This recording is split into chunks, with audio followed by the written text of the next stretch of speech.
Ko'pchilik bu dunyoda aka-ukalik tushunchasini umuman tushunmaydi. Hozir bu dunyoda ishonchli do'st topish o'ta qiyin tasodif. Lekin Alloh senga aka yoki uka berdimi, xursand bo'lding. Chunki sen shunaqa do'stni izlamay turib topibsan. Bu dunyoda aka-ukangdan yaqin, joni achiydigan do'stni topa olmaysan. Shuning uchun men bunaqa ne'matni qadrlamaydiganlarni umuman tushunmayman. Mani ukam bor va men o'zimni bu dunyodagi eng baxtli inson deb bilaman. U menga nima qilib berishi bilan emas, usiz hayotim naqadar zerikarli bo'lishini tasavvur qilsam, Allohga shukr, menga shunaqa uka bergan deb shukrlar aytaman. Men unga nimadir sovg'a qilsam, ishon, men o'zim nimadir olgandan minglab marta ko'proq xursand bo'laman. Men tasavvur qila olmayman, nimaga aka-ukalar birga bir ishni qilishmaydi, nimaga birlashishmaydi, nimaga aka-ukalar bir-biridan uzoqlashadi.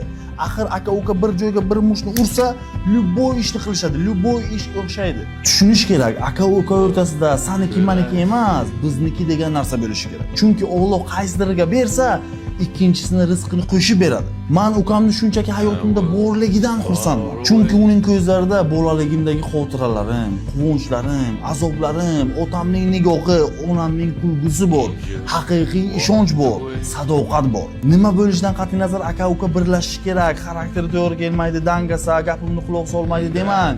Alloh birga bo'lsangiz, rizqingizni barakali qilib beraveradi. Bu videoni aka-ukalarga jo'natib qo'ying, bilishsin bu ne'mat aslida qanaqa kuch ekanligini.